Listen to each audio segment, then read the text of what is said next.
start, and just find a chair somewhere, and just a reminder, there is regular coffee, decaf coffee, hot water, donuts. There's a story with the donuts. Ordered the donuts on Thursday, came to DNW this morning, no donuts. And they were so apologetic, we rounded up 3 dozen, and they said, take them for free. So a little plug for DNW. And they're, well, they dropped the ball, but then they gave us the ball. So that's kind of nice. Hey, very, very good to see all of you here this morning for this workshop. A special welcome to Rosemary April Jose and her colleague and friend, Lynn Bolt. Both connected with Holland Home, right? And both well versed in the care of senior citizens and those with memory issues. I just thought, you know, it's not like there's specific verses in the Bible that talk about memory issues, but there are Psalms that talk about growing old. And in Psalm 71 it says, do not cast me off in the time of old age. Do not forsake me when my strength is spent. And I think you could probably translate that, do not forsake me when my mind is slipping. And that's why we're here today. We don't want to forsake the people whose minds are slipping. So how do we show them our care, our love, our concern? So I'm going to open with prayer, and then I'm going to hand it over to Rosemary and Lynn. All right? Let's pray together.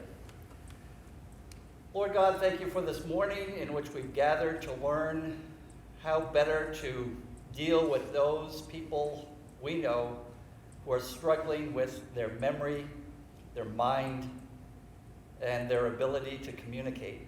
Lord, bless this time together. Bless Rosemary and Lynn as they lead us and guide us, and help us to be led and guided as well. In Christ's name, amen. All right. Well, we are very happy to be here, and thanks for coming out on a Saturday morning for this. I will say that all of the things that Lynn and I do are from somebody called Teepa Snow, and I'm wondering if anybody has heard of Teepa Snow before. Yeah. Okay, a couple. Just videos, right? Yeah. For those of you who haven't, her name is a little unusual. Can you hear us okay? Yeah. We don't have mics? Okay. All right. We can talk pretty loud, so that's not an issue. Good, thank you. So Teepa Snow is, she's a world-renowned expert on dementia. Holland Homes had her out a couple times to speak. She's an occupational therapist by trade, and one of the great things about her is that she takes pretty difficult concepts about brain pathophysiology, what happens when somebody gets dementia, and she boils it down in a way that somebody like I can understand. She also makes it eminently practical. So everything that Lynn and I do, anything that goes well, we will give glory to Teepa in the way that pastors give glory to God when they're up on the pulpit. We give glory to Teepa. Anything that doesn't go well, it's our fault. The other thing I'd just like to say is that this is an interactive seminar. And again, the things that we do are reflective of her teaching methodology. She's a very big believer in that people learn in different ways. For those of us who spent a lot of years in school, I can sit down with a textbook and a yellow highlighter and I can learn that way. But not everybody learns that way. A lot of people learn kinesthetically with their hands. So we're going to be asking you to do some things with your hands as we're going forward. Okay. So, dementia, what is it? It's not unusual. We kind of had this conversation in a council meeting. Not unusual to talk about dementia as memory problems, when in fact, really, dementia is structural and chemical changes in the brain. And what you're seeing here, if you tipped your head forward, basically you are seeing this part of the head. These are obviously autopsy pictures from two men in their 80s. you can take pictures like that. The normal brain was a man in his 80s who died from an accident. The man with Alzheimer's brain died from Alzheimer's. What do you notice that's different about these two brains? Colors. Shrinkage, colors. Yeah, holes. There's kind of some open areas in the Alzheimer's brain, isn't there? So put up 3 fingers. 3 fingers represents a normal, healthy brain, the full size of a brain. By the end of the disease process of dementia, take 2 of your fingers down. You've lost 2/3 of the structure of your brain. If we didn't have this solid skull here, we would see people who have dementia walking around with significantly smaller heads because the brain actually goes down quite a bit, not yet. If you had to choose, which brain would you like? On the left. Yes, absolutely. And the point that we will continue to make over the course of the morning is that people living with dementia are doing the best that they can with the brain that they have. Okay.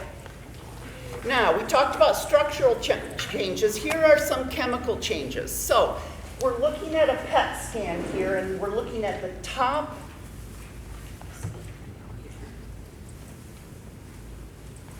This is, okay, yep, there we go. Okay, so this is the top view, middle view. The top view is basically, if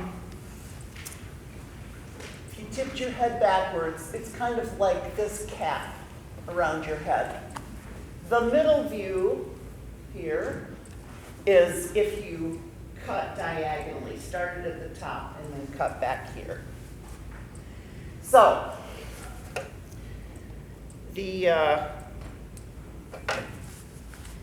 this shows how well your brain is burning fuel. The red, put your hand up all the way. The red is vroom, vroom. The red is you're going 85 miles down I-96. You are full throttle. You are using all of your brain capacity. And in fact, when these pictures were taken, all of these people were asked to engage in some brain exercise to name as many animals as they could. So that's what's happening here. Okay, the yellow, put your hand up halfway. You're going about 50 miles down the belt line. You're still, you're out there, you're trucking along, but you're not using all of your fuel. Light green and blue. 25 miles an hour through East Grand Rapids. You're going pretty slowly there. And the purple, basically, we do have some. We do have some cerebral spinal fluid in here in some of these purple areas. That's the liquid that cleanses our brain, that's normal, but we also just have brain tissue that's not there. Now, as we look through these pictures, we're going to look at a number of them. We will be tempted to say, isn't that sad? Look at late Alzheimer's. Look at how similar late Alzheimer's is to the child. And there's no denying that dementia is a devastating diagnosis. However, the child, this is about an 18-month-old, however, how many of us would look at that and say, that poor child, look at the brain tissue. My point here is that one of the reasons why Lynn and I get really excited about this training is because even though Teepa Snow acknowledges the brain loss, she approaches this as we need to focus on what's left because there are ways to connect meaningfully with people who have dementia. And Lynn will get into that in a little while. Okay, Lynn, next. Occipital lobe. Put your hand back here. That's where we have all of our visual input and our processing. Not only the ability to see, but to be able to tell that this is a pen and not a toothbrush. And if you've been around people who have dementia, so look at this. This is what we're talking about, okay? Occipital lobe.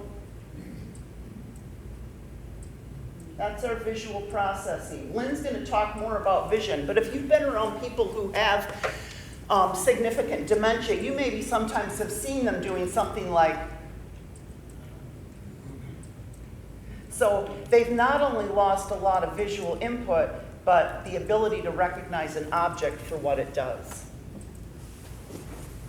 Okay, frontal lobe. Right here. The frontal lobe is responsible for a number of things. It's the last part, it's right here, by the way, and it's the last part of our brains to develop. Not until probably early 20s is it fully developed. And an interesting point that I always like to point out is that women develop this more quickly than men do. That doesn't surprise anybody. So impulse control, go ahead, Lynn, next one.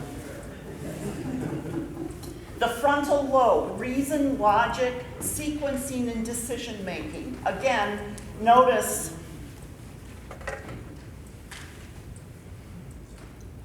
what's going on there as opposed to here. An 18-month-old, is this surprising? Not at all. That there's not a lot of reason or logic there. Sequencing. You probably all got up this morning and brushed your teeth. There's about 25 to 30 different steps of brushing your teeth. With your fully functioning prefrontal lobe, you had no problem. You just picked up that toothbrush, you found the toothpaste, you ran the water. With people who are progressing through dementia, I don't know how to start this task. Or I don't know what to do after I find the toothpaste. So when we talk about sequencing, it says things as simple as brushing your teeth. Also, frontal lobe, putting yourself in someone's shoes. Empathy. Not everybody develops empathy. It's not a natural development for every single human on the earth, but being able to put yourself in somebody's shoes. Go ahead, next one. And then the limbic system. When we are talking about these structures right here, this is your vroom, vroom. This is your autonomic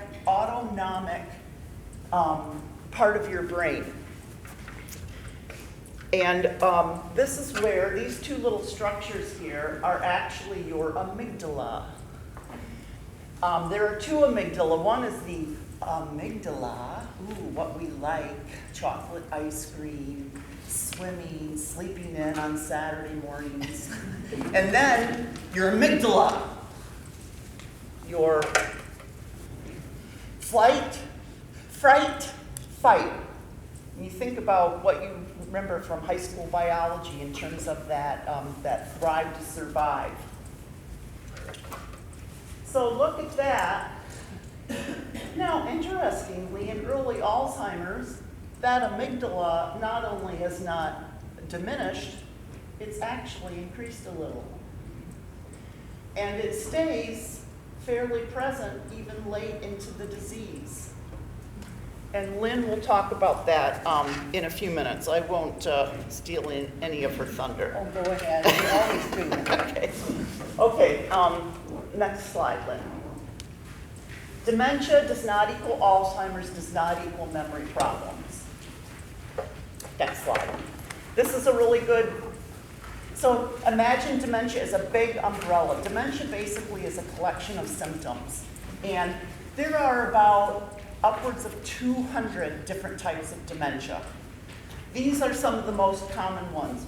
People tend to equate dementia and Alzheimer's because Alzheimer's is most prevalent. About 50 or 60 to 80% of dementias are Alzheimer's.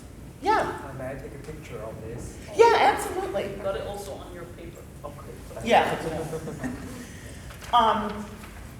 Vascular and Lewy body, about second most common. And Lynn and I, there's so much about the other types of dementias. Lynn and I could do a whole nother presentation on that. But Suffice to say that most of the comments we're making about dementia today are generalized characteristics that pretty much apply to all of them. And then 4 truths about dementia. So at least 2 parts of the brain are actively dying.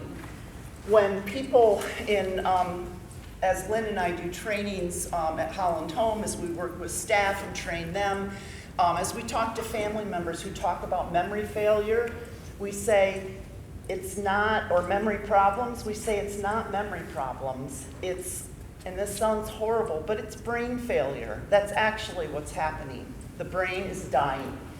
It's chronic and it cannot be fixed, not at this point in time. It's progressive and it will get worse, and it's terminal. And if something else doesn't kill you, and these again are some kind of the hard, icky truths about dementia, but if diabetes or heart disease doesn't kill you, eventually the disease will. Because what do you want to do here?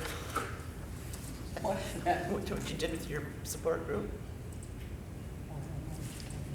The thing with the water? Oh, okay. Well, we can, Lynn and I sometimes put each other on the spot. Yeah, she's gonna put me on the spot. Eventually your brain will, you'll have something in your mouth and you don't know what to do with it.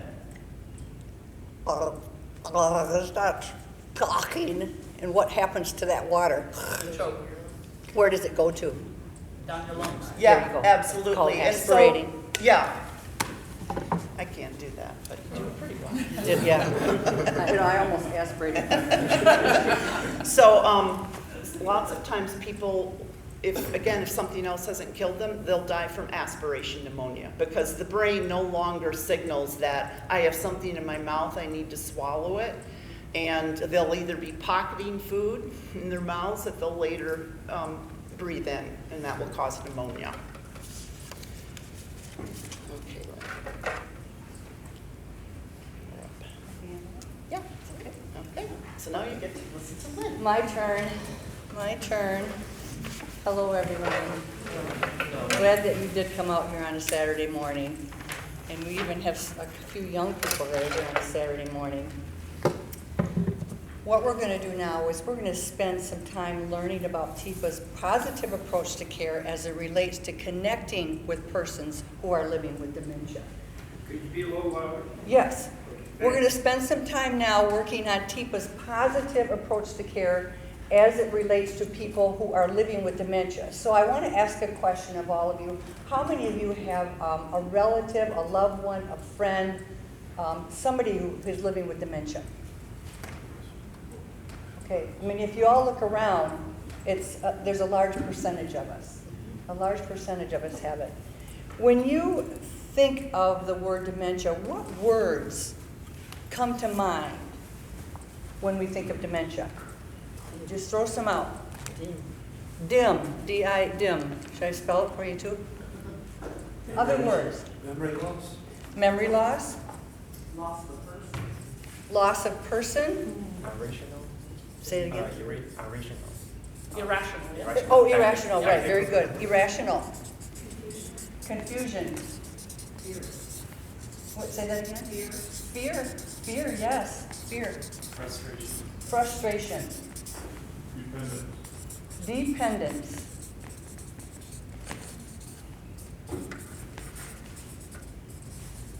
Now you look at all these words, are there any real positive words on there? Nope. So what Rosemary alluded to about we want to work with a person living with dementia with what they have left. We hope that that word, TIPA's positive approach to care, will resonate when you're done, that we can find positive ways to live with people and interact with folks who are struggling with dementia. So let's spend some time now on brain failure as it relates to our senses. From what Rosemary has presented, we know that dementia is not just memory problems. It can affect many areas of the brain. So senses are controlled by the brain as well, and we don't think about the sensory issue when it comes to dementia. At least I never did until I started training under TIPA Snow, thinking sensory is controlled by the brain. Absolutely. So to make a difference in how we care for those who are living with dementia, We have to learn to use our healthy brains to be able to connect in positive ways. So let's review our 5 senses. What are they? Hearing, seeing, smell, taste, and touch. Okay. Of those 5 senses, which 3 do we often use when we care and connect with one another? Touch, hearing, and seeing. Taste and smell, that's sort of like a social thing more, but we're going to work on those 3 senses: visual, verbal, and touch. Those 3. Hold up your thumbs for me a minute. Vision, we're going to use our thumbs for vision, and vision again is located in what part of the brain? The occipital lobe, right back here. Vision is the most important way that we take in our world, unless we're born blind or we have a degenerative disease of the eye that made us blind. It's the #1 way we take in our world. So if I hear a sound off to the side, what's the first thing I'm going to do? I'm going to look, because this is dominant. We're going to go into this quite in depth, but the second way is verbal, language, and Rosemary's going to talk about that in a little while. And the third way is touch. Okay? So I'm going to have you all stand on your feet. Give yourself some room, because you want to be able to put your arms out to your side like this. To get an idea of what our visual field, each and every one of us uniquely have at this moment in time, I want you to look straight ahead and find a focal point. You can look at me, you can look at up there, and start wiggling your fingers. Okay? Now, I want you to bring your arms straight towards the front, and when you see your fingers wiggle, I want you to drop your arms. So, what you're doing is you're wiggling them, and when you see them, you want to preferably drop them. Okay? So when you drop them, that is your, thank you, you can have a seat. That is your visual field right now. What is your name, young man? James. He can probably see 180 degrees. Okay, he's young, he can probably see behind it, he can see the exit sign. Okay, I'm not that good. As we age, and this is normal aging minus dementia, we lose 45 degrees of our peripheral visual field. So I'm about right here. This is where I can hear it. I'm not 75 yet, but it's about right here. And it's not that, we're just not paying attention to that anymore when we're 75 years old. That is normal aging. Normal. Early on in the dementia process, quite often before we even have a diagnosis of any type of dementia, we have lost 10 to 20% more of that visual field. And it looks like, everybody say scuba mask. Scuba mask. Okay, now make one. And put it on your face. Okay? What I want you to do, what have you lost of your visual field? Your peripheral. But I could still sit here with Marcia, and we could have a meal together, and maybe we could play a game and a puzzle with this type of vision. Now what I want you to do is I'd like you to partner up, and I'd like you to sit facing each other with your knees. You don't have to touch, that's kind of creepy, but just your knees close together. Almost touching. Almost touching. And I'll wait for you all to get in a position. If somebody needs a partner, please put their hand up. All right, come on. We got Scott. You and me. Okay, everybody has a partner. Okay, between your 2 partners, I want you to decide which one is going to keep the scuba mask on and which one is not going to keep the scuba mask. Okay. Everybody got a scuba mask? Okay.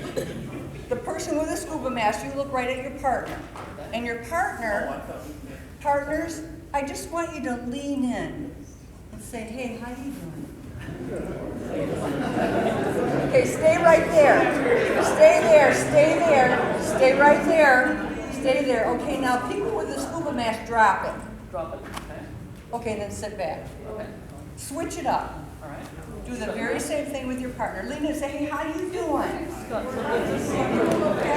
Get nice and close. Get nice and close. Don't be afraid. Come on, yeah. Yeah. Okay, there you go. Okay, drop it. Okay. Because we do an awful lot of talking, I want around your table here, you all to answer a few questions. Just around your table, get as a group. What happened what did it feel like to have somebody lean into your space? With that, no, I want you to, just a minute, not done with the instructions yet, okay? Okay. What happened when someone leaned in? Why did you react the way you did? And what happened when you dropped that scuba mask? So what did it feel like to have someone lean in your space? Why? And what happened when you dropped the scuba mask? So discuss that a little bit, just for a minute or so.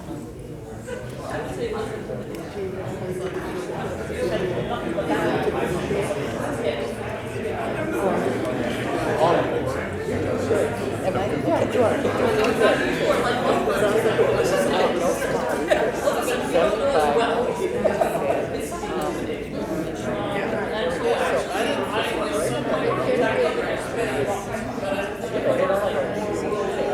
So the process, so.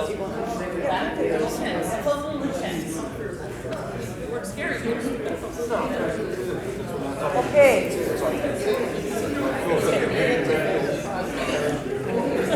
We got a talkative group. That's good, that's good. Hopefully you learned a few things around your table and what that one. Yeah, there you go. You can ask. So what may seem normal for us might seem like what to a person with that visual field? It's too intense. It's too intense. It's disrespectful. Anything else? Any other words you came up with around your table? Frightening. Frightening. Humble pie. Yes, yes. You say it again? Offensive. Scott, did you want to say something? No, those Anytime. are all my words. Those are all your words. Okay, all right. Yes. I had the opposite reaction. You thought it was fun? As she got closer, her eyes were so much more present and it was comforting. Okay, you know, we may talk a little bit about that. It depends on the person. Now, this person has the most comforting eyes. If I were to come in there and just kind of go, then it doesn't look as comforting, but that's a really good observation, especially if you're a person that is very demonstrative. That can look very welcoming to you, okay, especially to men, so you have to kind of watch that when you're not getting too close. So, Comforting. I thought you were gonna recommend it. we will recommend how to connect in a very comforting way, okay? Okay, for those of us who are demonstrative, and that was my family, I grew up very demonstrative, so I'm easy to hug and I'm easy to give a hug. But words like confrontative, some people might feel, you know, just confronted when somebody gets that close to their visual field, and they might feel challenged. I think somebody said threatened, okay? So by mid-stage, okay, this we know something's going on. It's more of what we would call binocular vision. So you go from this, now take your hands and just make binoculars. Okay, looks, of course we've lost what part of our vision? Your peripheral, up and down. Now, keeping this, your binoculars on, if you had a couple buttons that were loose at the top, and would you be able to know that they were undone? If you take your binoculars and look down, what do you see? Or if your fly was on down. Right, if men's pants are unzipped, are they going to see that? Or, you know, another thing with when we care for those living with dementia, when we are bringing them a meal, okay? Go ahead and put your binoculars on, Roger. And scoot yourself up to the table, Roger. It's like you're going to have. Are you going to break Like food? you're going to have, no, I'm going to mess with you. No, okay, I won't. Shouldn't give the idea. Anyway, so I'm coming by Roger, and keep your binoculars on and see. There's your coffee. I don't see it. Okay. But would you see this one? Yeah, Okay, so if I had coffee, which one would you gonna grab? that one. Go for it. Hey, that's my coffee. Okay, you get the point. Okay. Another thing I'd like you to do is keep your same partners and stand up. And one of you be the person living with dementia with that visual field of binoculars. And the other one face them, about arm's length away, okay? Now, the people that are the partners, I want you to look up here. People, not, I said the partners. I said the partners. You have binoculars on, don't be looking up here. Oh, sorry. Okay, those who are I want you to just kind of go like this. Go ahead. You have to touch, come on. It's okay to go to the bell. It's okay to go to the, okay, all right, have a seat. I'm gonna get my coffee. Before you take.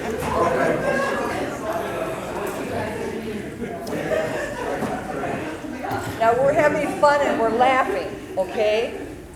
What did it feel like to be poked? Not good. Not good. And often what we'll do is, Roger, come on up. Who's Roger? I like Roger.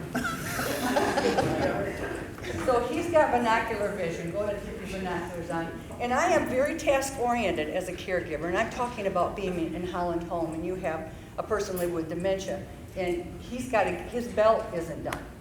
Okay? He can't see me from the side, can he?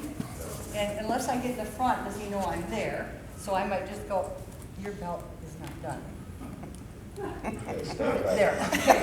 Now, because he has this nice frontal lobe, he's not going to hit me. If he didn't have that, what might happen to me? He'll push you away. He'll push you away. Thank you, Roger. You're a good sport. I appreciate that. Okay. Why did it feel that way? He couldn't see you. He couldn't see me. He didn't know what you were doing. Right. And you didn't know what they were going to do. What would you have appreciated from your partner? A verbal sort of, hello, good morning, here I am, and there's this thing, and I'm going to do something now. There you go. You could be right up here. Right. Right. Visual verbal touch. We're going to talk about that visual verbal touch. Now, the fact someone living with dementia, she talked about the amygdala. You know, and if you kind of took your fingers here and pushed way in, but I don't want you to do that, you'd find the amygdala in your brain. And the picture that Rosemary showed was really important because that amygdala area of the brain doesn't get smaller, it gets bigger. But all the other parts of your brain that we use to bring ourselves down, what happened to those? They were gone. So when we get anxious or we get like this, cortisol in our blood raises.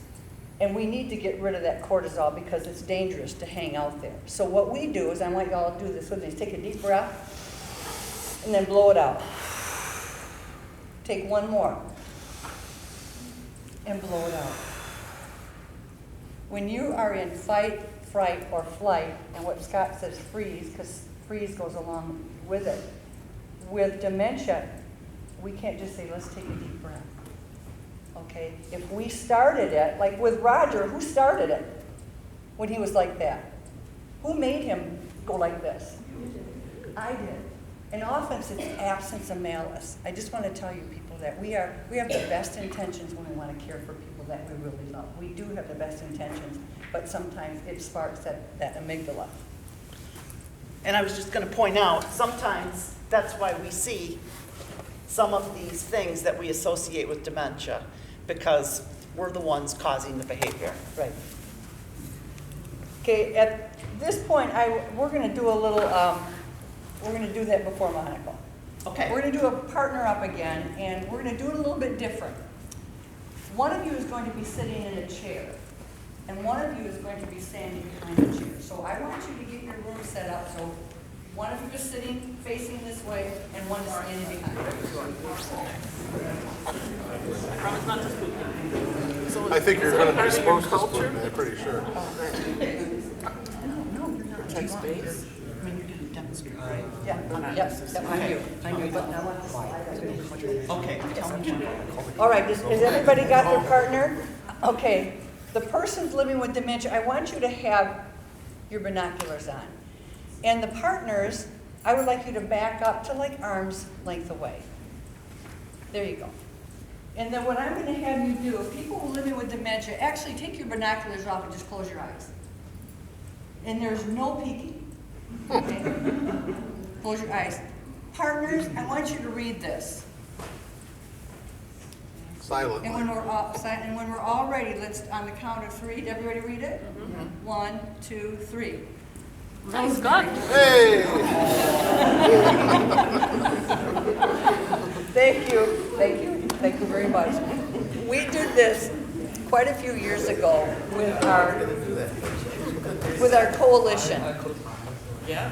And there was a lady that really had kind of a phobia about being touched. And when we did this, she screamed like somebody had really hurt her. I mean, screamed loud. So the corporate office came in and wondered what was going on, what we were doing with training. They said, "This is dementia training?" Yeah. So how did that feel, a person living with dementia? What? It scares you. It startles you. Anybody else? Would you all agree? You're startled and you're scared. For the partner, what happened for you? What did that feel like to you? Rejection? Rejection? See, there's my, yeah. She's just my hugger right there, Linda. She felt rejected. What would you have liked to know before doing that? Voice and gentle touch. A voice and gentle touch. And again, to be seen. Okay, the latter stages of dementia.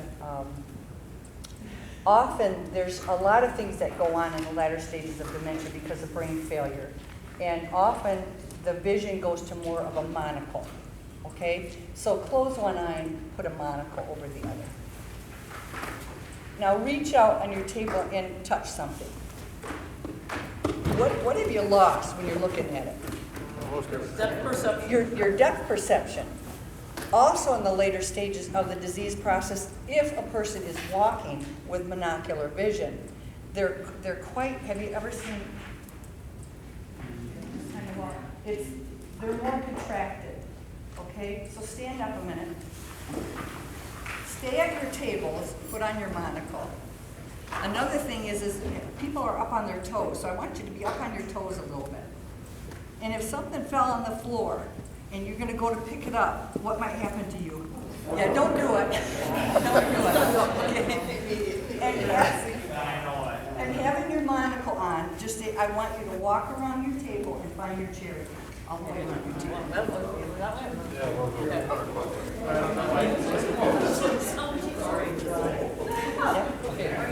That's going to come down. I'm following Roger's feet. Don't fall, whatever you do. Marsha.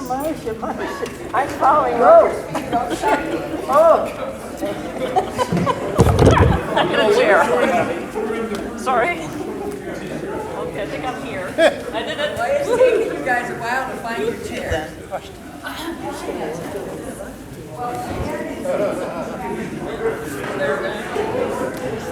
Still wandering around here?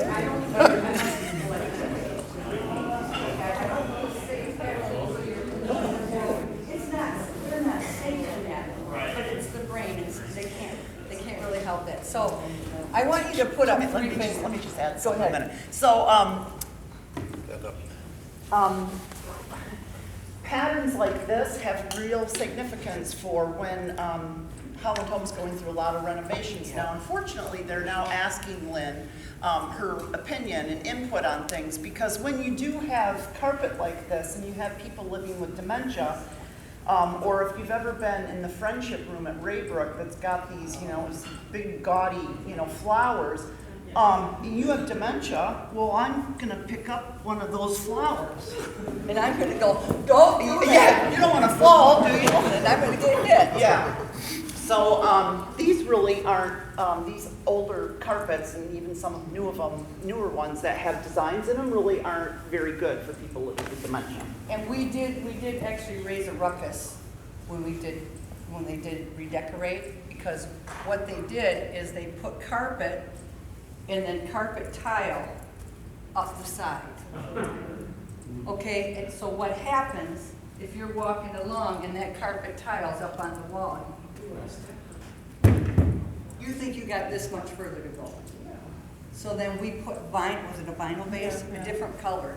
I said, well, that doesn't look aesthetically very pleasing. Well, it's not about what we see, it's about what they see. So I want you to put three fingers up. We're going to bring a point home. These three fingers, thumb, this visual, verbal, touch. Say it with me. Visual, verbal, touch. So if you take away the vision and you take away the verbal and you touch someone, I'm telling you, you are getting what you deserve. Okay? And so this is the best way that we can bring that concept home. Yeah, it's, yeah. You will never forget that because we haven't either, right? Right. So we're going to learn something new about language skills and what may be happening in the brain for persons living with dementia. And I'm going to turn it over to my partner. So we've already kind of established that we have significant changes in vision. And now we're going to talk a little bit about what else is going on in the brain in terms of the other senses. So our hearing of sound, this basically is the right temporal lobe. So your right temple here is what we're looking at here. And again, we're back to the brains of the 80-year-old men. This is the man who died from an accident. This is the man who had dementia. A little change, but not a lot. Sometimes we find with our caregivers that they think they need to talk a little louder when somebody has dementia. Lynn, because if we're louder and we repeat it 10 times, they're going to understand, and that's not the way it works. Now, we know that there are hearing changes as people age, but dementia does not cause loss of hearing. This is the left side, your left temporal lobe, and this is where you have the ability to understand language, to comprehend, to be able to put a complete sentence together, and this changes fairly early on in the disease. In fact, sometimes even before there is a diagnosis, the person living with dementia loses every fourth word. So that might sound something like this. We are go to the, would you like me to get some? Let me repeat that. We are go to the, would you like me to get some? We're going to go to the store, would you like me to get some milk? But that's dropping every fourth word. That's what you heard. Happens fairly early on in the disease. One of the first things that people lose, actually, are nouns. Now, if you're no longer in your 20s and you're finding sometimes that you have a hard time landing on that word, if you can come back to that word eventually, that's normal aging. I try to remind myself of that every once in a while because it's like, what was her name again? Or what's that?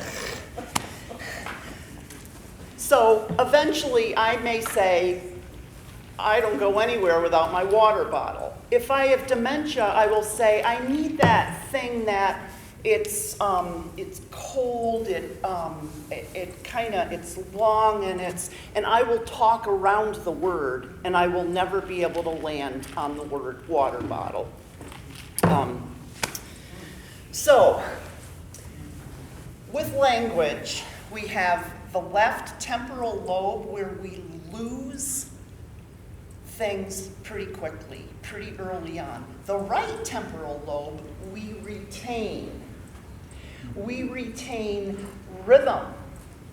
We retain poetry and songs. And if you've ever been around somebody who's in late stage dementia and you start singing Amazing Grace, and they may join right along. I can tell this story because it's a published story. I'm not breaking HIPAA or anything. Andy Banstra, who was, I know Scott had him as a prophet at seminary, maybe you did too, Mike. Great professor of Old Testament? New New Testament. He spent his last years of life on the cook unit and had dementia. And I knew his daughter, Barb, who has since unfortunately passed away from cancer, but she would say that late in his journey with dementia, she would go to talk to him and he would have a very hard time responding.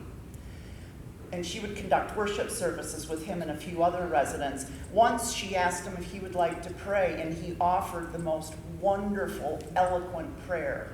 So prayer, poetry, songs that you grew up with, that is retained. And if you are caring for or living with or dealing with somebody late in the disease stage, keep that in mind, because that's a powerful tool that you have in your toolbox. Can I go into what else is in there? Yes, I'm going to. Okay. In fact, we'll have you demonstrate. We'll demonstrate. Yeah, okay. So, I said early on about how we all learn different ways, so this is also another different way. So I'm going to have you stand up, because we really want to cement this concept in your brain. So I'm going to demonstrate. Lynn's going to watch you to make sure you do this. So we've talked about the left. So on the left, we lose. So I'll do it once, and then we'll do it together as a group, okay? Left, right. Left, right. Language on the left. Rhythm on the right. Okay, all together. Let's do it again. Language on the left. And rhythm on the right. No wiggles, hardly any wiggles. I know you got 'em. I know you got You men 'em. have an excuse. You women, no. Okay, you can sit down. So again, left, language, lose. Now, the other thing that's retained on the right side are all of the bad words that we were taught at an early age not to say. And you maybe have said or have had experiences where it's like, my mom never used to talk like that.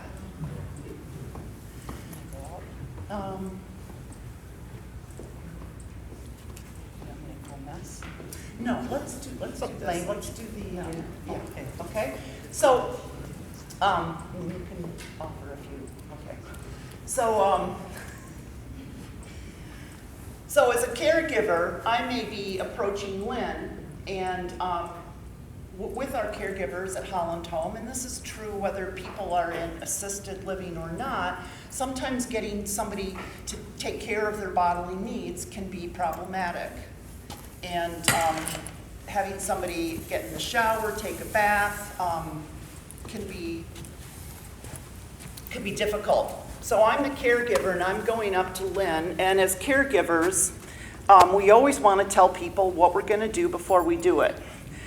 If Lynn is late-stage dementia, this is maybe how she will hear it.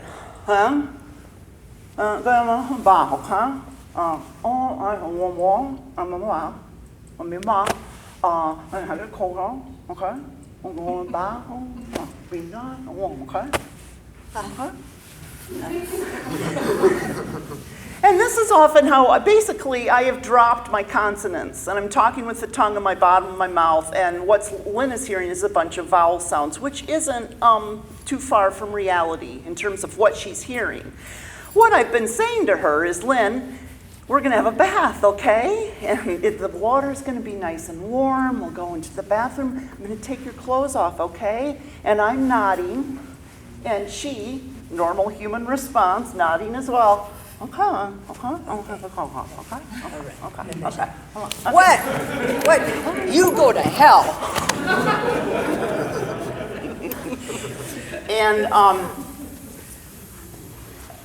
I'll admit, I hate to admit this, but I'll admit that earlier in my professional life as a nurse, I would sometimes say to people, we don't talk like that here. And we tell our caregivers not to say that anymore, because she's using what she has left. She can't say to me, don't do that, but she can tell me to go to hell. She can also engage in ugly sex talk, profanity. She can make any kind of comments on my body habitus. This can be very difficult for caregivers who are from a different ethnic class, because people will lash out at that, and again, using what she has left. So we've concluded that, so we have problems with vision, we have problems with language. You're probably thinking, well, how in the world am I supposed to make any sort of connection with somebody with dementia? Because they can't always see me, and they can't always hear what I'm saying. And we are going to show you a great way to connect. Just one comment. Paul had asked a really good question at break about, you know, does this music, or rather, is music included on the right side? And it is, very much so. There is a wonderful DVD video, I'm pretty sure it's on Netflix, called Alive Inside. It is just Alive Inside, and it actually shows, it kind of was born out of a research project, but it shows people going into nursing facilities where you do have, you know, people who, people often call these people pearls. We're not going to get into that today, but you've seen these people, you know, who it's late stage dementia, and they will play music from their background, and it is like they come to life. So music is a really powerful tool. Rosemary, can I just mention one, that if any of you are familiar with the artist Glenn Campbell? Oh, yeah, right? yeah. There's a movie also called Glenn Campbell, All Be Me. Yep. And it follows him as he progresses through dementia. Yeah. And how his muscle memory with his guitar and his Yes. It is such a movie. He did poignant. probably upwards to 100 concerts in 1 year with his family, and he had a diagnosis of Alzheimer's style dementia. Yeah. Glenn Campbell, I'll Be Me. I'll Be Me. That also is a really, really good We documentary. use that a lot in Holland Home. We use that. Right, I'm not gonna miss you. Okay, what we're going to do now is we're introducing you to this lady called Tina Snow, who Rosemary and I have done significant training under her organization. And she is going to show you approach. That's all I'll say. Enjoy her. So here's the rule. Yeah. Because I know she might be all the way to mid-stage, and she still might just now be getting her dementia diagnosis, although people have been wondering for a while. What we don't talk about is the change in vision. Nobody talks about that stuff. Okay? So what we're going to do is we're going to quit moving when we're double arm's length away. And the reason is that gives her a chance at double arm's length away, she can see a fair amount of me. If I'm up here, I've eliminated a lot of my cueing, and it also is threatening her. So I'm going to stop here, so I know she's in the center field here. She's got me. I'm going to give her a high sign. Hand near your face. Here's another heads up. Change your name tag so it's up on your right shoulder. The reason is, what I want her to do is see my hand, travel up here, find my name tag, go to my face. I'm increasing odds that I'm going to give her the information that she wants when she goes to name my name. And I'll give her my name, but this is a heads up. There's no point in putting it over here. She's not going to notice it once we get going. Don't put it down here, or you're going to draw her eyes to where you don't want her to be. And then the next thing she might do is reach out and try to touch and see what it feels like right there.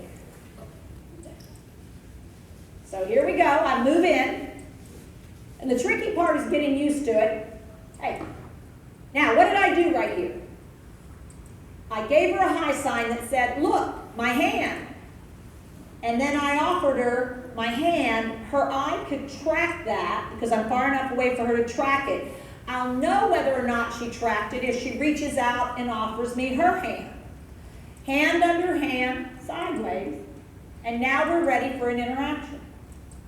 It's called positive physical approach. It uses everything we've learned so far, puts it together, and allows us to be in the same place at the same time and her distress level to be quite low. She's allowed to give me feedback. If she doesn't offer her hand, should I keep moving into her space? Because she just told me, stay out. So what I'm going to do, rather than move forward, is turn my body sideways out here. Because I don't know what else has happened today. I don't know how threatened she feels. I can talk from here.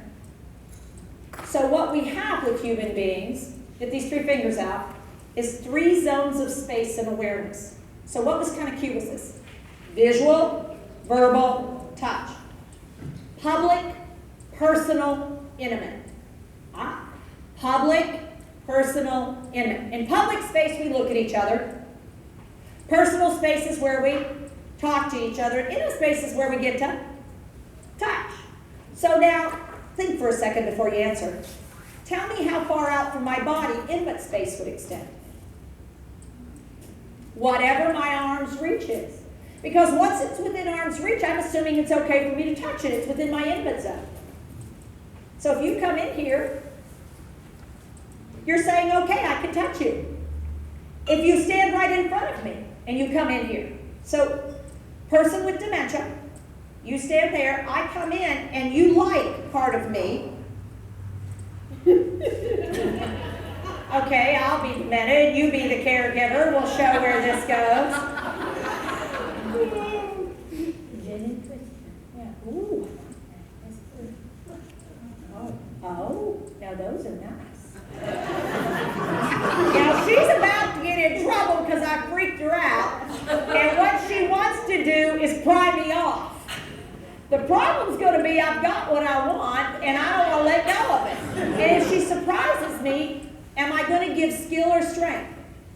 And so I'm going to grab tighter. And that's not going to make her happy. So what she wants to do is the art of substitution, not subtraction. So what she's going to do is take this hand, and she's, right there, and she's going to go, Tipa, hey, and offer it to me. Hey, hey, hi, sweetheart.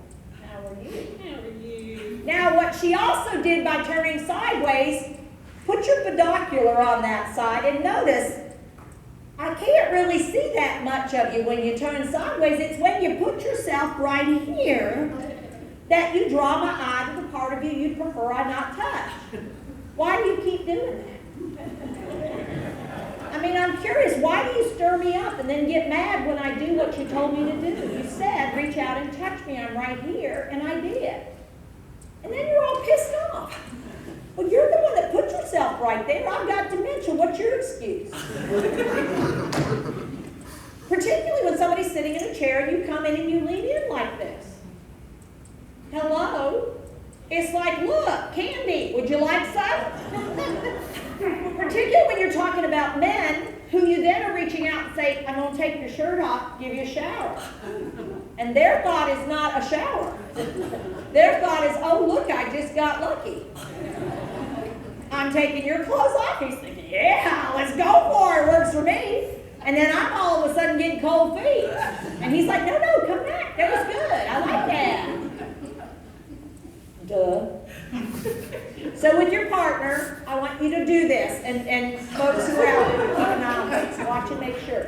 It's pause at 6 feet, which is beginning of personal space. When we do double arm's length, it says, I want to actually have a conversation with you. This is our conversational space. But because a person has dementia, they can't see it from my point of view. They think all of this is theirs. Actually, this much should be mine, and that much is yours, but she doesn't see it that way anymore. It's her personal space, period, end of the story. She doesn't give a crap that it's my intimate. So I've got to give up caring about it, too. It's just hers. All right, it's hers. Let her have it. I don't care. I'll stay out here in public space until when I get here, I'm going to get permission to come in. And I'm telling her how close I want to come. I actually want to touch her. So I'm coming in this far, and now I'm giving her hand something to touch. So I'm in intimate space, and I have her hand under control. I know where it is. That's really important to me.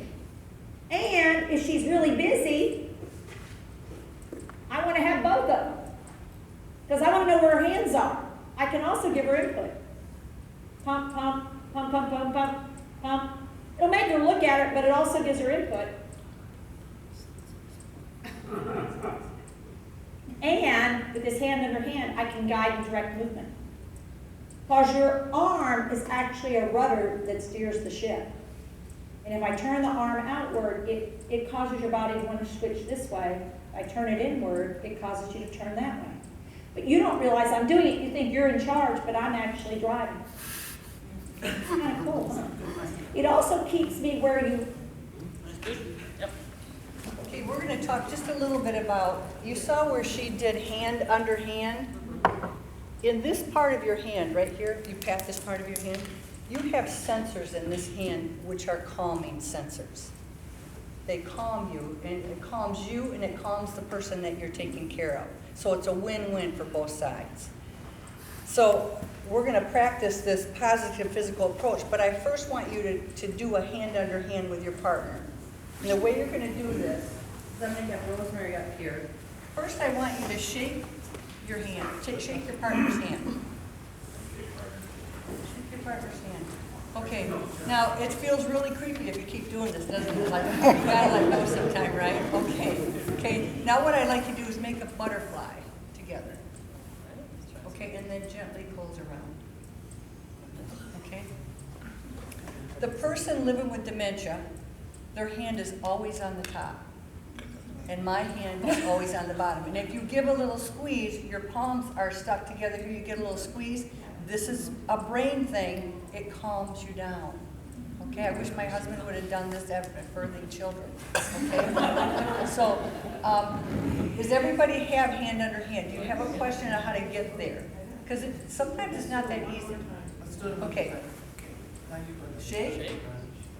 You're gonna kind of hook thumbs, and then do butterflies. And then, there you got it, okay? So Roger's on top, he's the person living with dementia. We are all, the caregiver and loved one is always on the bottom supporting, okay? This is what we're gonna practice to do our positive physical approach, and that's where you get hand under hand. Caregiver's job. Why don't you take over? Rotate. Do you want to do it? Yeah. Oh, okay. So this is what we're gonna ask you to do. Can everybody see? Keeping in mind, you know, the zones of space. We're going to pause at 6 feet, which is basically about 2 arm lengths. Again, edge of personal space, and I am going to, I put VVT on our thing. Visual, verbal, touch.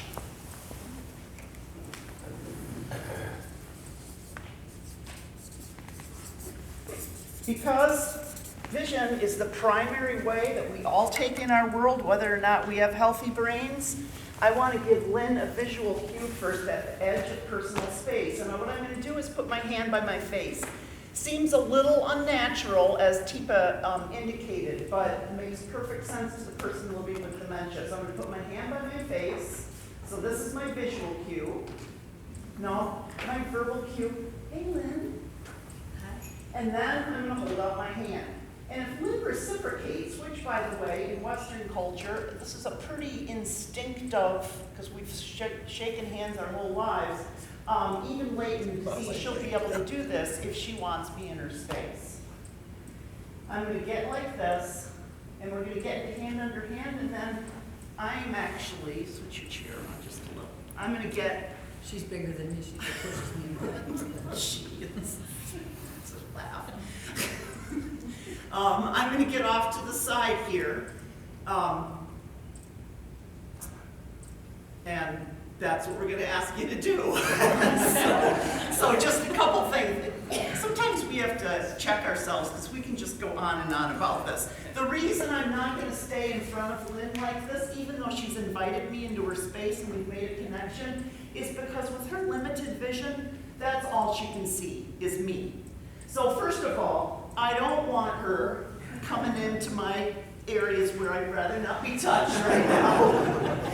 But also, if she feels that the least bit of trepidation, she has no escape here. I can't see this way, so all I see is this. So I've made a connection with her now. So now I can get off to the side, and what we tell our caregivers, I realize probably most of you aren't caregivers, but I may have a whole bunch of things to do with Lynn. I may have to give her medication, give her a bath, whatever. I'm going to make a connection with her as another human being. I'm not going to be doing a lot of this. I'm going to say, I like your necklace. And I'm going to demonstrate it on myself, use as few words as I can, and do a visual cue. Don't grab. Yeah, I don't want to say, ooh, I really like this. Yeah, and Lynn's a fighter, by the way, I know that. I've been hit by her many times in training. So again, with your partner, one of you is going to be the person living with dementia. Caregiver. And you're both going to take. Yeah, yeah. There's one next. So again, caregivers, you're going to be about 6 feet out. Yep. And you're facing your person living with dementia. Don't drop your hand to your side. Don't go like this and like this, because what happens? They don't see it anymore. So extend it from your shoulder, Okay. okay? So again, 6 feet out, and you're going to do that visual cue first. So again, putting it, because remember, this is what they can see. You want them to look at your smiling face. So you can put binoculars on if you want. Yeah. Oh, they look So my hands. again, you're going to put that hand by your face and Boy Scouts. extend it. Hey, Lynn.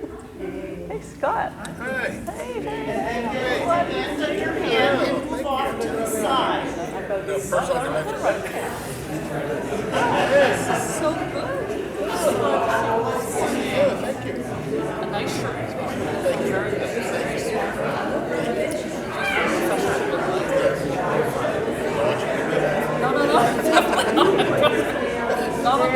No.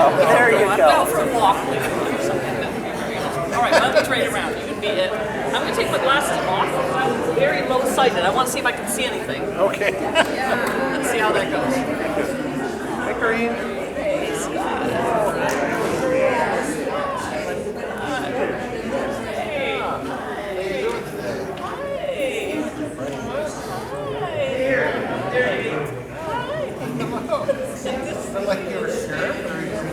Okay, so if you've got this, put your... We already did. Oh, We got it. We got it. and try and give a compliment. Make that personal connection with your person. Yeah, the one I wouldn't try is just do house of breakfast. Just like they You won't. won't remember that already. Do you? Unless it was breakfast. Yeah, I see. Donuts. I like this one here. Where are you guys going? Good job. Good job. Now, any questions about that, first of all? Do you think this comes naturally to us? No. No. Do you think it takes lots of practice? Yes. Yeah. And I'd encourage you, again, we keep talking from the context of caregivers because Lynn and I are both nurses and we do a lot of training, but I'd really encourage you to practice this. I mean, it works with people who don't have dementia. We find that In fact, one of our coworkers, hey, how you doing? finds We it. kind of automatically do it. Everybody stop doing that, you know? Now, Roger asked a really good question during break about, you know, men with dementia, aren't they sometimes sexually inappropriate? And as caregivers, sometimes we quickly apply that label. We have to be really careful. First of all, we have to remember that sexual needs and desires don't necessarily go away just because you have dementia. And we shouldn't expect people to just kind of, you know, slice off that part of their personhood or their life. But the other thing sometimes is we will sometimes make wrong assumptions because indeed, if I'm approaching Lynn and I'm not giving her my hand to focus on, but I'm coming up to her, what she can see, indeed, as Tipa showed, is right here. So she's going to reach out and touch. I'm going to behave right now.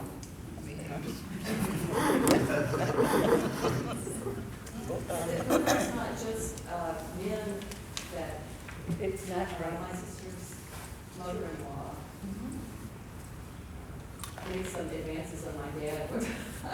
Yeah, I mean, that's part of who we are as human beings. That's how God made us. And if you've had a happy marriage and your sex life was great, it doesn't mean when you get dementia that, you know, you want to live that out a little bit, you know. So we just are careful about our approach, and we make sure that we give them a lot of touch. A lot of touch, a lot of back rubs. My dad is living at Raybrook now, and he's in assisted living. He's going to be 95 this May.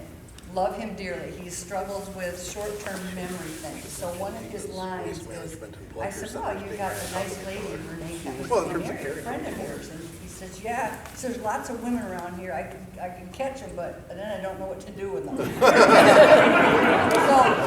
you know, that's sort of his right now, and it's the same story over and over, but you know, he's quite popular there right now. Yeah. So far, hasn't done anything inappropriate, but word-wise, he can get a little bit in. Any other quick questions before we move forward? We want to I go don't into think so. our... Do you have anything else to? Okay, no, Okay. they've got good questions. So we are gonna go through, we're gonna do 3 little role plays that we think try to encapsulate maybe common situations you might run into in your roles as, you know, church leaders, council members, members of the pastoral care committee, or just, you know, having a loved one who has dementia. And this first one we're gonna do it the wrong way, and then we're going to do it the right way. So I am a person living with dementia, and I'm in my apartment here. Rosemary. Lynn, what are you doing here? We have to go to the doctor, you don't even look like you're ready. Not today, we don't have to go to the Yeah. doctor. Yes, we do, I called you 3 times Lynn, you've yesterday. never told me about this. We have done You know, this before. you forget to tell me things, Lynn, and then you expect me to just be able to, you know. I called you a half hour ago, only a half hour No, ago. Lynn, you never told me. I'm not ready to go. When is it? Well, it's in a half hour, why don't we just go later? I haven't even put deodorant on yet today. I can't. We're gonna have to hurry to get ready. I took the day off. Well, I can't help it, Lynn, that you don't plan for these things. Why, You you never. get ready? No, I don't like to be late, and I'm not. I am not going through this Fine. again. I've I already don't done need your this. help anyway. Oh, this is bullshit. Okay, take 2. Hey, Rosemary. Lynn, what are you doing here? What's your doctor's appointment? No, I called you. No, you didn't, Lynn. You never told me about this. Oh, I thought I did. No, Lynn, sometimes you forget these things. And then you expect me to just, you know, be able to do it, and I can't. Wow. I can't. I thought I told you. I am so sorry. It's Yeah. my fault. Yeah.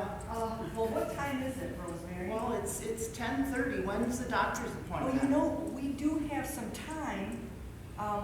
What, I don't like to be late, Lynn. Right. I don't, and I kind of, I- kind of smelly too. I don't know that I want to go to the doctor right now. I wonder if I helped. If I were to go to the bedroom, I'll get 2 outfits and you could choose if you like it or not. You go to the bathroom and put some deodorant on because we do have 1 hour. You think we can make I it? think we can make it without being late. We might even have time to spare. Okay. I'll get the outfits. and Okay, get this coffee. I'll go to the back. All right. Okay.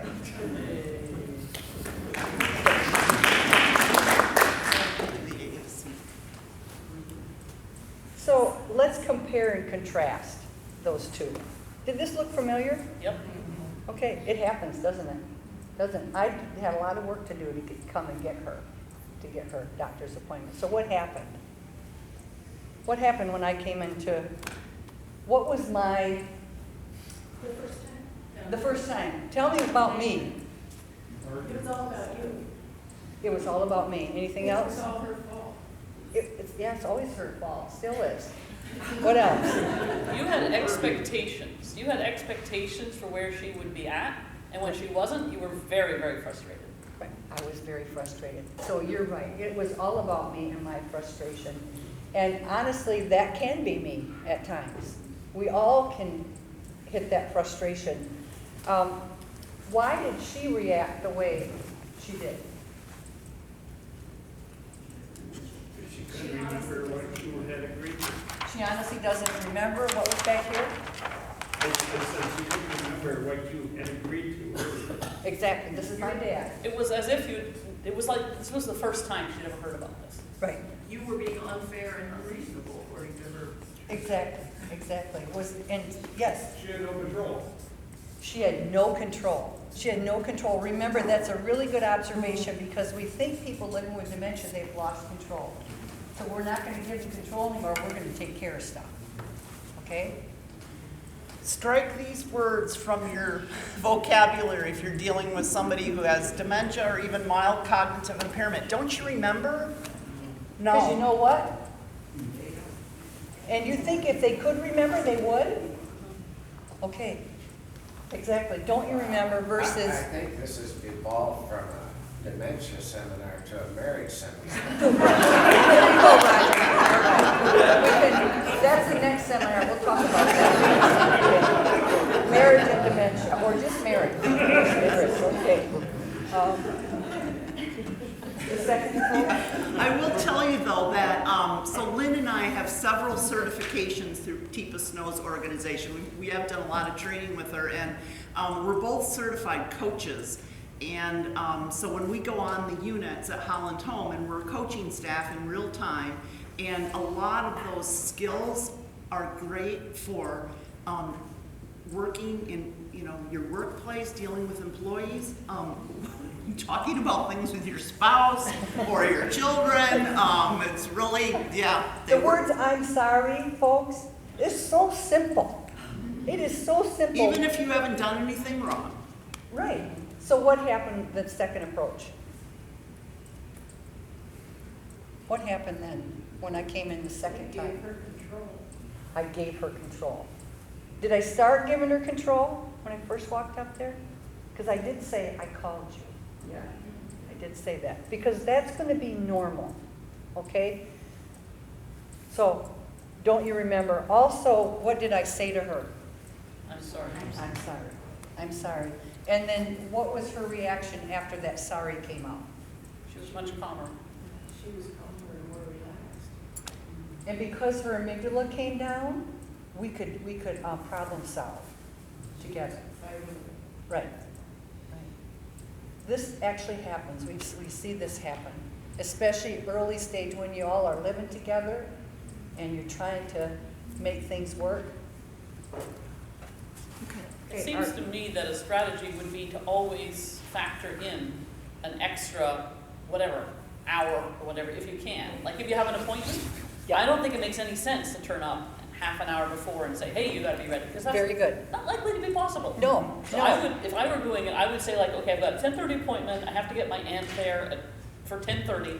I better turn up at like 9:15. There you go. Give us time. There you go. Yeah. Give her time. Give her time. Very good. Okay.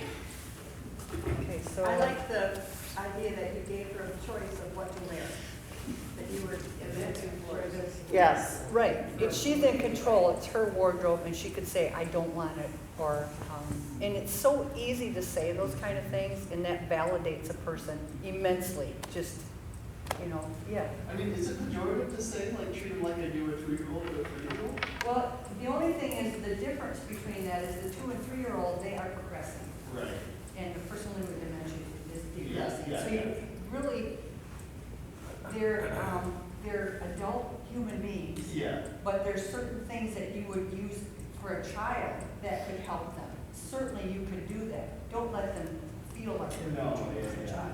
So, But yeah. yeah, to get my 2-year-old out of bed today, I gave him a choice. Pick the choice, There you right? go. Yeah. It's the same thing, Yeah. exactly. Yeah. We all need choices in our life.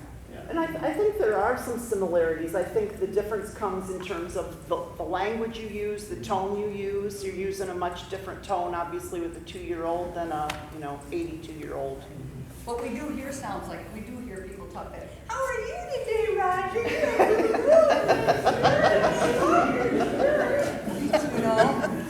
Roger doesn't need to do it. Roger, you're looking cool. Roger doesn't care. Okay, so are we going to explain the next one, or you go?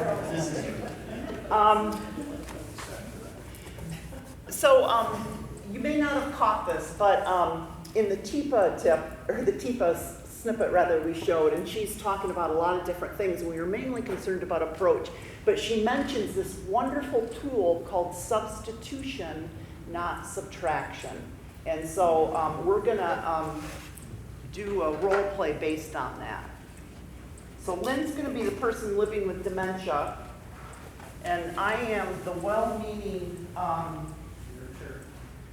church person.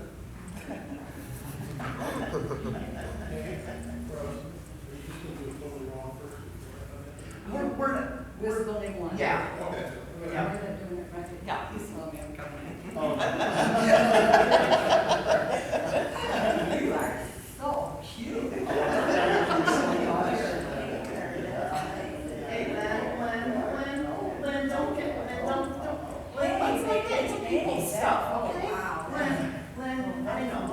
Yeah, they're nice. Those are my Come on, sweeties. come on. Yes, I know. Hey, Lynn, look what I got instead. Look at this, look. Lynn. Come on. Hey, Pastor Scott. You know, That's nice. you know what? Since you're very fine, if you want this one, Yeah, you can sing. This little light of mine, I'm gonna let it shine. This little light of mine, I'm gonna let it shine. This little light of mine, I'm gonna let it shine. Let it shine, let it shine, let it shine. Now we're gonna go to a place called La Grave. Ask for Peter Youngers. So substitution, not subtraction, is a wonderful tool, but you gotta work a little harder to make it work. Obviously, she's interested in something that she can grab onto, and there is a stage of dementia where people have huge sensory needs, and they need something to mess with. A folder's not gonna cut it. Not when it's shiny, not if it's No. shiny and nice. But that was beautiful, that was perfect. That was perfect. So let me, I'm gonna, ask you to be flexible. So, let me show you another way this works. So, this is a walker that belongs to somebody else. Oh, You remember cooking it? Okay? So, sometimes people who have dementia will take something that doesn't belong to them, whether it's somebody else's walker. We had a real issue with this on the floor on one of our units, and what we saw was staff doing, no, Lynn, this isn't yours. Lynn, this isn't yours, okay? Lynn, you can't have this. This belongs to Roger. This belongs to Roger. This is, that approach is never gonna work. It's going to just make Lynn more distressed, and I'm gonna end up, probably scratched. Yeah. Here's where, But I'm gonna take that home anyway. here's where even a, hey, Lynn, hey, Lynn, hey, do you want to go get some to drink? Are you Yeah. Yeah, let's go get some. So again, putting that hand out, we tried this numerous times when we had the battle of the walkers on the cook unit at Raybrook, and it actually worked. Okay, I totally forgot our ADS. Sorry about that. Why don't you go through that? Take everybody's stuffed animals and bring them to their room. It could be stuffed animals, it could be, Where his dad was. yeah. Or they, yeah. They cut his teeth one time for the toilet. Unfortunately, yeah, those things do happen. Because like she was talking about, there is a stage of dementia where they're really, really busy. So this would really, I wonder what is that? You know, gotta have something to keep me busy. And if you know that I'm in that stage, what we might call an amber, we're not gonna go into our gems, but that amber stage, I need something to keep me busy, or those glasses are gonna come right off your face. You know, I need something to keep me busy. So the last scenario that we're going to do is I am an elder, and I'm going to visit one of the people in my zone, Rosemary, and she lives in a long-term care facility, and she has dementia. And so let's see how we interact together.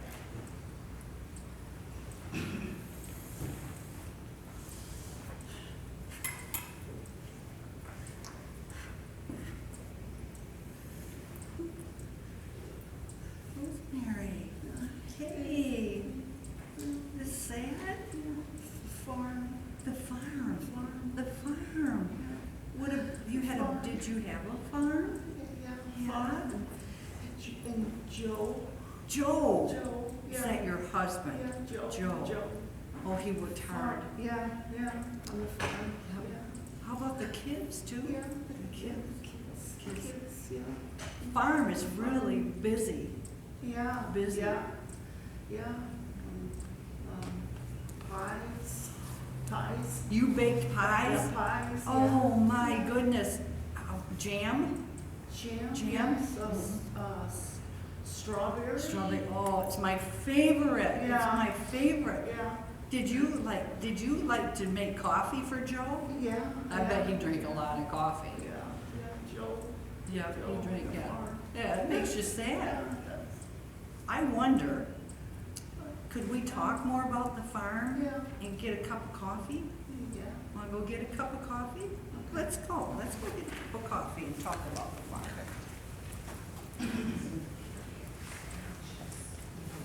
Am I trying to fix anything here? What emotion? Nostalgia. What emotion is Rosemary having when I came up to her first? Sad. Sad. Sad. How many know what the word validation means? Okay, what does it mean, Mike, to you? Well, validation is you kind of affirm what the person is feeling or going through. Okay. Validation is being very affirming. And oftentimes with dementia care in our training, we talk about using their words. So if Brian is sad, and I come up to him and say, hey, it'll be okay. It'll be okay. Just wait till tomorrow. That's the opposite of validation. And often in caregiving, we see that happening. We see, oh, okay, it's going to be validation. It's going to be validation. But you don't let her talk about what is hurting her. This actually, before I even took this training, I volunteered for hospice, and I would go and I would meet different individual people. And this lady who had a farm, and this is before I knew any of these techniques, would, every time I would sit, she would just cry. But then we did talk about the farm because God's given me empathy and compassion. And so I could have that with her. But knowing further, I can use visual cues to help her, not get her off the subject, to engage her in a different way with the subject.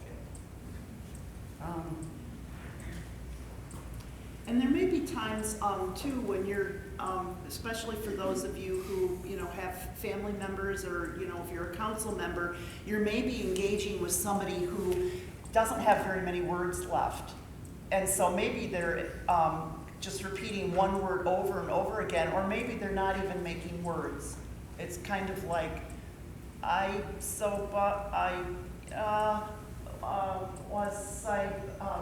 and this is difficult to do because it's counterintuitive to us, but repeating those words, if it's just, even if it's just sounds. We had a woman last summer on the cook unit who loved to make the rounds, and she loved to go into other people's rooms, and inevitably she went into one room of a woman who did not want her in there, and she got popped in the face, and she was, and we went up to her and did that. We got into hand under hand and we went, it hurts, it hurts. Now we tried to lower our intensity a little so that we could help calm her down as well. But when you're in a situation where you're hearing somebody utter nonsensical speech or things that aren't even words, just repeating those sounds, even though it feels kind of weird and funny to us, can be a form of validation in and of itself. So what was Rosemary's need here? What was her need? Say that. Comfort? Did she have an agenda? She sort of did. She wanted to talk about what? Her farm. Her family. And in that short period of time, I learned the farm. I learned that Joe was her husband, that she's a baker, and she makes jam. And so we had a lot of things that we could talk on. So whenever I came to visit her, she still had that sadness, and that was her need. So. Where does that sadness come from? What's coming up in this sadness? I mean, it could be grieving Grieving what? a loss. To me, she seemed like a person stuck in that grieving process. And I don't know what's happening in her brain to keep her in that grieving process. But she circled it most times when I came. As soon as you'd walk up to her, the tears would come. They were genuine tears. So what you said, she needed comfort. And I don't know, I couldn't get in her brain, but that's what it seemed like to me. Does that help your question a little bit? What is it, they grieving the loss of past? Because the time, Well, her grief is very, very fresh because that's where she is in her brain. Like they talk about memory problems and whatnot, often they go back to these memories and it's like it just happened. That's why if you go visit a loved one who's lost their spouse or wife or husband and they say, I want Joe. And you say, well, Joe's gone, Joe's in heaven. And they start grieving like nobody's business. Instead of saying, well, tell me about Joe. You know, tell me about your house. So. Now, there are other situations where you've got somebody who says, I gotta go pick up the kids, Lynn. It's 3 o'clock and they're getting off the bus and I gotta go pick them up. And I gotta get out of here right now. You gotta go right now. I do, I have to go right now. And often you pick just a few words that they're saying and it's validating what they're saying and trying to bring them down. It doesn't happen instantly. It takes time. And in dementia, we're not just caring for their physical being. We are caring for a brain that's failing. And that is really the care that we really need to focus on. Yes, ma'am. Just reminded, I was talking to a friend a couple weeks ago whose mother has dementia, and she talks to her every day on Zoom or whatever, and she said her father died a couple years ago, and every time she talks to her mother, she says, oh, did Dad die? You know, she brings it up again, and no, she isn't sobbing every time, Right. It's always on her mind, and she said, she'll often say in response, well, Mom, I wonder what happened to make me think of Dad just now. And so she's making a connection to good memories of him, but also bringing her back into the present. That's perfect. That's excellent. That is excellent. Yeah. It is. What we don't want to say to the person who's, saying, it's 3 o'clock, I gotta get out of here to go pick up my kids is, your kids are grown and gone. You don't have to go to because that's the reality for that person, that she's 30 years old and she has to pick up her kids from the bus stop. And so we want to go with their flow. We want to move them off that dime to lower that distress. But we don't want to say, no, it's 2022 and you're 93 years old. You don't have to go to the bus stop. And we used to be, years and years ago, did you ever hear of reality orientation? You're telling them what's actually happening, what's not happening. Do you think that works? You failed miserably that those people living with dementia at that time. How do you help someone? So I had a friend who had dementia. I was visiting him, but there was another lady there, and she was extremely distressed. She was just sort of on the borderline of dementia to know she was where she didn't want to be. And where's the exit? And how do I get out of here? And let me out. And do you know the way out? And she was distressed, and everyone else around her was distressed, and the staff didn't seem to be doing much. I'm like, what should be happening? It's like an infant crying. It wakes up the whole nursery, doesn't it? Yes. So what should happen in those cases? Like, what's a good strategy to help this poor, distressed person? Is to validate the feelings that they have. Try to sometimes you don't want to get too close because if they're really agitated, they might strike out at you. But like Rosemary said, you want to validate, let me out of here. And what I would say, you want to get out of here. You want to get out of here. Where are we going to go? Or, try to, don't say, well, you have to stay here. Come on, let's go have supper because you haven't validated them enough yet. Yeah. There's not a one fix all. There's not 3 steps to take this down. Yeah. This is a slightly different situation, but I have a brother who showed all indications of dementia, and it was happening rather quickly. And then after some research on some of the medication he was on, they decided to take him off that medication, and it was like a switch was turned back on again. So, I guess the question is, when there are signs of dementia, could it be other things that are causing it that are not really dementia in terms of what we're talking about? Yes, absolutely. Yeah, delirium, depression, go ahead. Delirium, depression can cause those things to happen in a person's brain. But the bottom line is autopsy. I mean, It's autopsy. It is hard to know what kind of dementia a person has or what brain illness they have until they passed away sometimes. But there can be, you know, metabolic changes. Yes. You know, people's, you know, chemistry in their bodies can go wacky, and it can very much look like, I remember after my mom had surgery, she had fractured her hip, and she was in rehab over at Spectrum, and my mom was sharp until the day she died, but while she was getting rehab, I would see her doing this, picking at things that I used to see from, you know, people I took care of, that it really was worrisome to me. She would be picking at her clothes or at the bedspread, and I'm convinced now that it was delirium. You know, it was because she had been under anesthesia, she had been on painkillers, and it was a short-lived thing. So that's why it's so important when people do start to notice cognitive changes. It's like, you know, ignorance is not bliss. Go see your doctor, because it could be something else. And a lot of times in our elderly who are living alone, dehydration plays a big part in your mental capacity. If you're dehydrated, you just can go a little longer. Or if you have a urinary tract infection. Okay? There's also, like sundowners.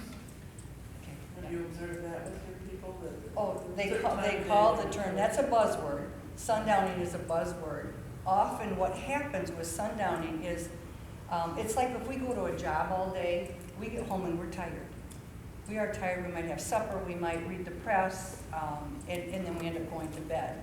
People who have dementia, they're all day with their brain, which is not to full capacity. By the time it gets to be supper time, they are tired, and often behaviors can set in because their brain is taxed more. It's already taxed, it's already diseased, but then have a whole day of activities or doing this and that.